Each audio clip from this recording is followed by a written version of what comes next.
It's not about being like me. It's not about being like you. It's about being and really developing the best version of yourselves. Because when you do that, then it's fantastic. But you're always going to feel less than if you're trying to copy, like always.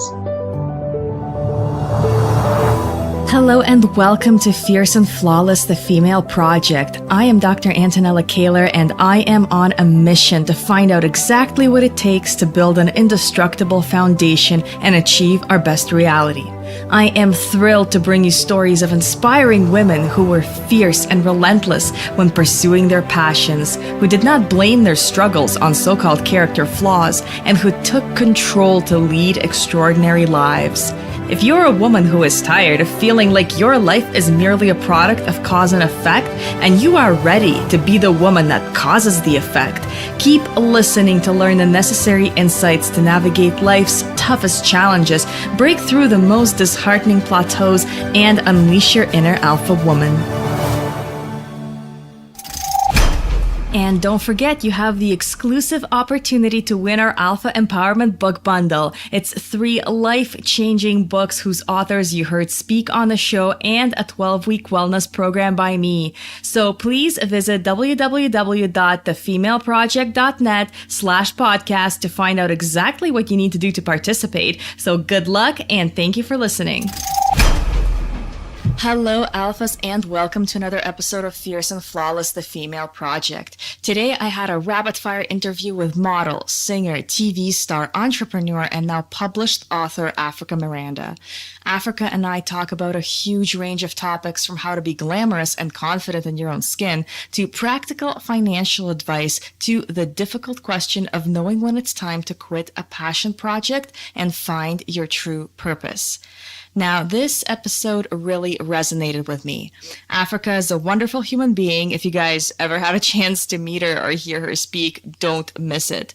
I actually met Africa the first time last summer, and it'll be really obvious from my interview that I was still completely starstruck. So don't laugh at me too much. There are so many things in this episode that a lot of us will find relatable, but the topic that resonated with me the most was knowing when to abandon a passion project. A lot of us have been there, and you look at all the ads out there, the marketing, the sales pages, and they're all selling you your top fantasy, right? And that's normal. There's nothing wrong with that. Now, here's where things kind of go wrong. Not every passion project that you have is your true purpose. A lot of times we're so convinced that we found that thing, that one thing that we're looking for, and we're chasing it. We're pouring more money into it, more time, more money, more time, thinking that, we're just making our dream job. How awesome is that? Now, I've been through this. A lot of us have been through this. For example, for the longest time, I thought I was going to be a concert musician, but I really didn't consider the plausibility and the real path of how to get there and what it's like. I just kind of liked the idea. I thought the vision I had of myself at that time in that role was pretty awesome. And eventually I realized that was just my passion, but not my purpose, and that my purpose was to help other people. So that's how I got actually turned to healthcare, and then fitness, then mindset work, and then really kind of an all-comprehensive approach to help people improve their quality of life. And the music, sure, was great, but helping others and thinking more outwards instead of inwards is how I found my purpose. So if you're at that crossroads right now, like maybe you're in the middle of a project and it's not working out the way you planned. Maybe you just hit a really hard reality check and you're asking yourself, should I keep pushing? Or, is it time to cut my losses and move on? Is it time to pivot to something else?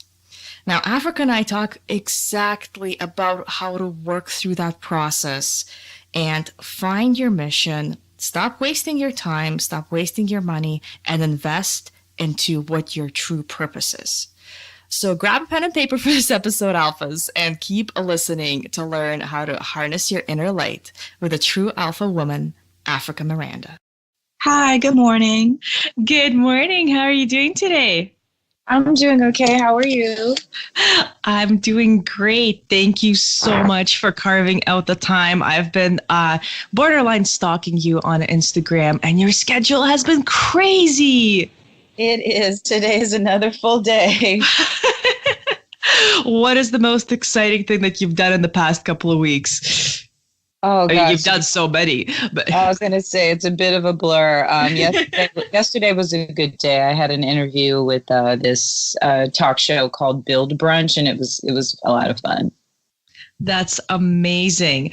So we can just hop right in. Not going to waste any of your time. So I would absolutely love, actually, before we get on to sharing your story, I'm going to give my audience a little bit of a background of how I became obsessed with the beautiful and amazing Africa Miranda. I met Africa in Toronto during the Charisma Seminar the first time, run by Miran Kane. And while we were all taking pictures and sort of also doing the usual thing in the intermission, out you come, glamorous, glorious. And for the first time in my life, I experienced the slow motion effect that they have in Hollywood that I always thought like never happens. You know, when they show somebody looking at somebody and like time slows down and you're just like jaw dropped going, wow. Oh my God, that person is stunning. And I was a little bit slack-jawed, glaring, like just looking at you going, oh my God, how does this even happen? So I am going to try to figure out some of your secrets of how to just bring this amazing energy wherever you go. Like you're a fantastic speaker, but it's just, you're so positive to be around, like, you know, watching your interviews. And we're going to get a little bit into that if you have tips for the rest of the world, the rest of us, on how to become a little bit more like Africa Miranda. But before we get into that, I would love it if you could give us a little bit of your background story. You've just about done it all. You're a reality TV star, a singer, but how did life finally bring you on this path to have your book, to come out and have your word shared with the world? That's been a journey, I would say, of the last probably 5 years or so. You know, post my time on reality television, it really, brought home for me the importance of being in control of your own message and your own story. And I really set out on a path of really just honestly first figuring out what that was, like, you know, what I wanted to say and be known for. And I had a decent presence on social media and it was growing. And I just realized that there was a direct, correlation between this, this whole word now that everyone is saying, influence and influencers, and, how you could actually use it for good and, to actually help people. And it's also a free medium that you can control. So I just really spent the last few years just honing my message, building an online community. And that really is what led me to the book. A publisher reached out a little over a year ago and, pitched the idea to me. And a book is something I thought of maybe that I would do, years from now, or just not right now. But if I was really kind of honestly paying attention, I was getting a lot of, questions that people would send me DMs, or after speaking engagements, so many people would come up and ask me if I had a book, or, and I just said, okay, maybe the universe is trying to tell me something and it's time I should listen. That's what started about a year ago and got me here. Wow. Now you keep people motivated. Your book is fantastic. It's so uplifting. What keeps you motivated? You motivate the rest of us, but what motivates you? I've always been pretty self-motivated ever since I was a child. I mean, there are definitely people that I look to, in my circles that I find inspirational and that help push me. But for the most part, I've just always been very driven and just naturally self-motivated. I think I just recognized at an early age that if there were things that I wanted, there was, I was going to have to be the person to work to get them. I haven't had a lot of things given to me. Mm-hmm. Now, do you think there's any kind of pervasive messages out there right now, kind of in the media or just anywhere that you see that you're really fighting against, like something that you see and you're like, okay, I really hope that my book tells people that this is not the case. I do not like what I'm seeing here. Some recent trends or anything that you're just kind of like cringing a little bit at? Well, I mean, I don't even know that it's recent as much as it's this thing of, we're always your family, friends, society always encourages people to do what's expected. There's this, I talk about in the book how when people are referred to as a free spirit, it's usually as a critique. That's not usually the person that's painted as that's doing things the right way. And I want people to question that. It's like, why are we looking at the person that dares to be themselves, without trying to conform as the person that's wrong or quirky or weird, as if that's a bad thing. So I just really hope that this book is a guide for people to, to find their own personal freedom. Yeah, that's amazing. It's very easy to get carried away in the critique of others. Do you have any advice on what to do if you're telling a family member or a friend or just anybody and you're sharing your vision and you kind of see their eyes start to glaze over and you're thinking, oh, okay, I know what they're thinking about me right now and it's not a positive. How do you navigate that type of situation? Well, it's also recognizing what your motivations are. Usually, if we're telling family and friends, it's because we want their validation. And the thing about it, which is hard to accept, is that if these are people that don't live the way that you live or have the same goals and dreams, they aren't necessarily the people that can even give you validation because, one, they probably don't even really understand it. I often say that there are people in your life that you should go to, that will love you, but they're not the people that you should go for advice or validation for your career and for your dreams. You really need to start, building a tribe of people that understand. And those are the people that will validate you. It's like going to the wrong people for the wrong things will leave both of you frustrated.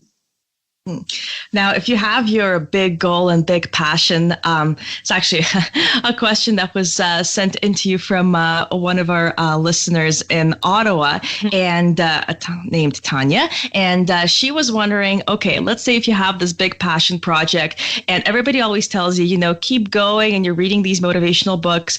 Is there any point that you think that, okay, maybe this is not my real path? How do you know that maybe this big passion project is not the real deal and maybe you should stop and try your hand at something else? That's a great question because that's something that is challenging for a lot of people, myself included. We have these things that we're so passionate about and that we just think are, meant to be the focus of all of our energy and our time. And sometimes they're best, honestly, meant to be hobbies or side activities. I think the first step is really taking a moment to identify what your purpose is. And that you found your purpose when it's something that enriches you and enriches others. Because the thing about passion is a lot of time that passion is steeped in ego. It's what makes us feel or makes us look good or what we think will make us look good. And the two don't necessarily coincide. So I have a life equation that I use that really helps me make decisions. And it's called passion plus purpose equals profit. And the first thing that I ask myself is if I'm passionate about an idea or a project, because you still need passion. But I then ask myself if it is in line with my purpose. And if it's not in line with my purpose, then that's not something that's worthy of my time. It means that it's a great hobby. It's something that I can get to after I've done, the important things in my life, but it's not the thing that should be driving and, receiving all of my mental and physical resources. And to go back to the equation, if you can say yes, that you're passionate about it, if you can say yes, that it's part of your purpose, it will always be profitable, and profitable not just in money, but in the sense that it's going to help others. It's going to help you in some way. And 9 times out of 10, there will usually be a financial reward attached as well. Now, you recently did actually an absolutely amazing episode talking about finances and women of finances. Would you mind giving us a little spoiler? That one was it hit the nail on the head so many times. Just a couple of tips from that episode that you could share, and we're going to get people to link back into it so they can watch the whole thing. Definitely. That's probably the second most popular episode so far on my talk show, the Africa Miranda show. I had 2 really great financial experts on the show, Dafina Smith, who is a whiz and multi-million-dollar online business owner, and the Tiffany Aliche, who's a best-selling author and is leading almost 700,000 women to financial success in her Facebook group. And they just gave some really great tips on, again, just understanding finance and recognizing the connection between finance and emotion, like not making emotional purchases and just being realistic about what you are. One of the conversations was about home ownership versus renting. And Dafina made the good point of you have to be realistic about your lifestyle. Everyone may say, oh, you should buy a house, put down roots. But if you're in a career or, are working again in your purpose and it maybe involves you needing the flexibility to move about, then it's fine to rent. Like you don't have to buy into this model of success means I own a home, I own 2 cars, I'm situated in this one place. You can be flexible. The other is about savings and, which was a great tip that helped me when I was first really just starting on my financial journey years ago, was creating a savings account that wasn't linked to your checking, meaning it's a digital, it's like a digital online account where you can't walk in. There's no place to walk in and take the money. You can't get money out of it the same day. And it's good because it forces, you can't make any, again, rash or emotional decisions to withdraw that money and get it right away for things that you might ultimately regret. Wow. Yeah, it was fantastic. And I'm actually one of the sufferers of the buy/rent thing because I was in the military. And then when I got moved, I had a home that I could not sell on time.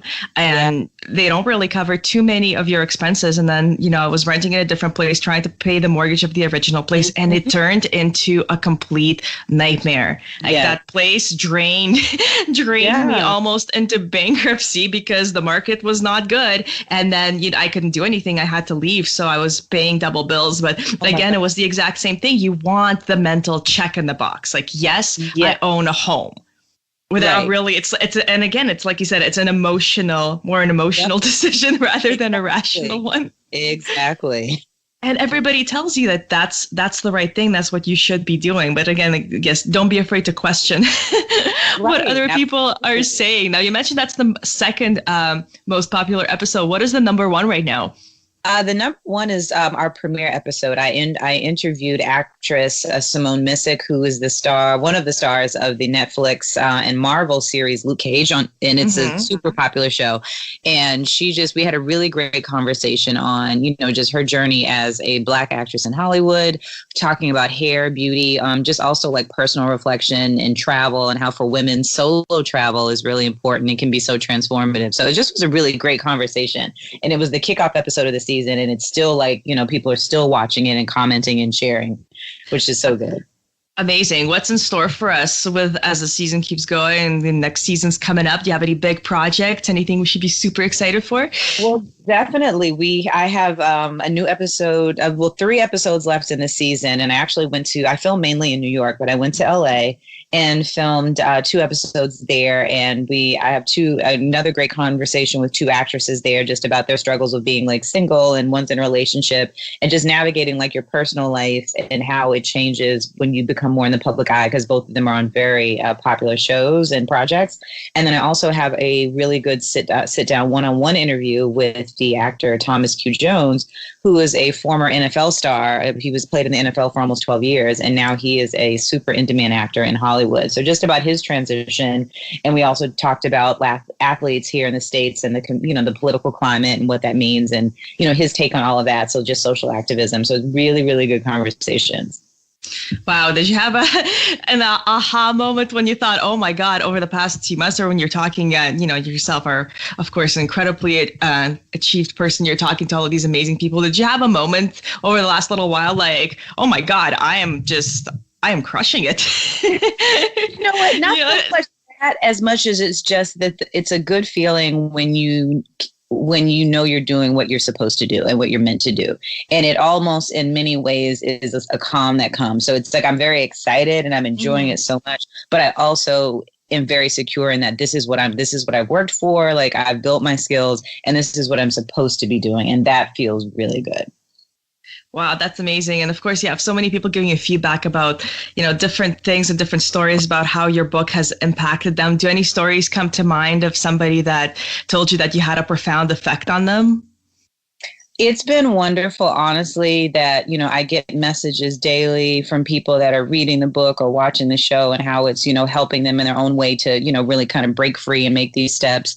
And I just completed the first leg of my book tour. And what was really beautiful was that at every city, people were sharing so many personal things and connecting within the room. And I just realized that, by when you tell your own story and you're willing to be vulnerable, you create safe spaces for other people to do the same. And it makes it all worthwhile. Now, on to the glamour and the more beautiful side of things that, like I said, when I saw you the first time and having somebody experience a slow motion effect when they're looking at you. Now, of course, you have your beauty line of your beauty souvenirs, right? Products.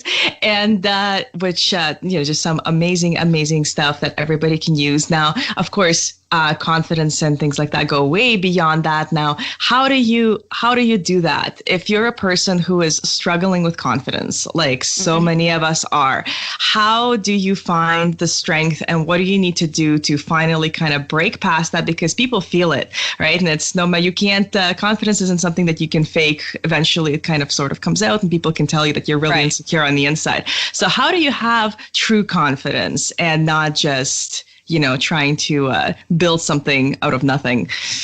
I liken confidence to how athletes, top level athletes prepare, and when they compete on the field, they're able to go out and compete at those high levels because they have done the work and they've practiced. Like true confidence comes from muscle memory and practice. Yes, people say fake it till you make it, but at some point you have to actually do these things and sometimes fail, but you're building the skills so that you have confidence in your abilities. It never means like I'm still always nervous before I do things. I have jitters. I have, I may doubt myself, but when it's game time, quote unquote, I'm able to step up and do what I need to do because I have done the work.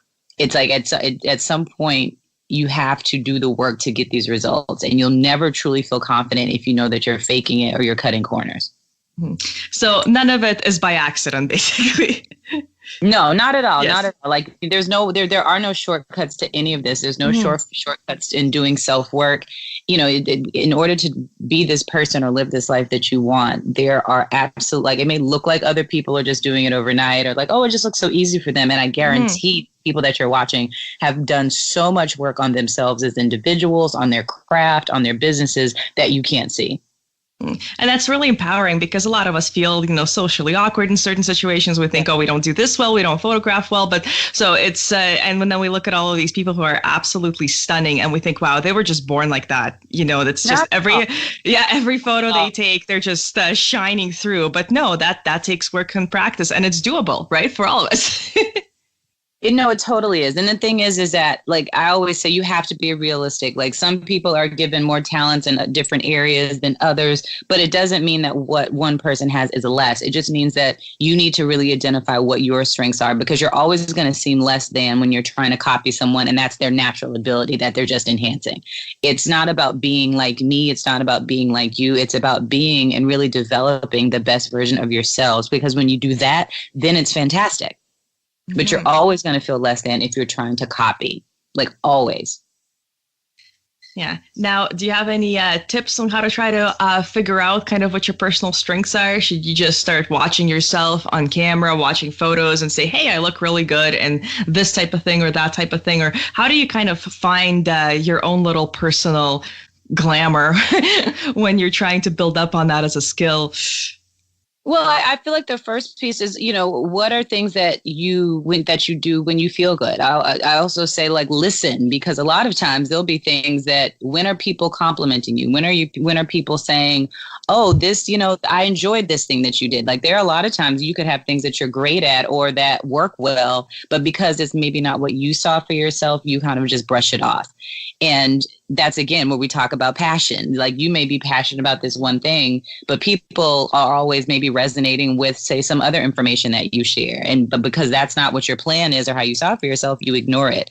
And as far as, glamour is a funny word, because I think when people hear it, they think of it in one way. And what I really want, people, and especially women, to realize is that beauty comes in so many different forms, and we have to really reject this cookie cutter ideal of that this is what, glamour means, this body type or this shade or this aesthetic.